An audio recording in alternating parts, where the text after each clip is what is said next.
అండమాన్ నికోబార్లో భారత తీర రక్షక దళం 6 టన్నుల మాదక ద్రవ్యాలను స్వాధీనం చేసుకుంది. కోస్ట్ గార్డు చరిత్రలోనే ఇంత భారీ మొత్తంలో మాదక ద్రవ్యాలు పట్టుబడడం ఇదే తొలిసారి. 6,000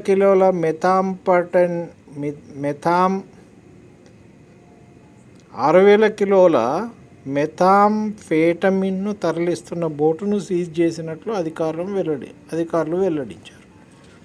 ఈ సందర్భంగా 6గురిని అదుపులోకి తీసుకున్నారు. అంతర్జాతీయ మార్కెట్లో కోట్లలో విలువ చేసే ఈ పదార్థం 2 కిలోల చొప్పున 3,000 పాకెట్లలో తరలిస్తున్నట్టు తెలిపారు.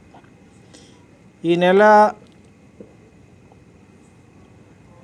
నవంబర్ 23న కోస్ట్ గార్డు డోర్నియర్ విమానం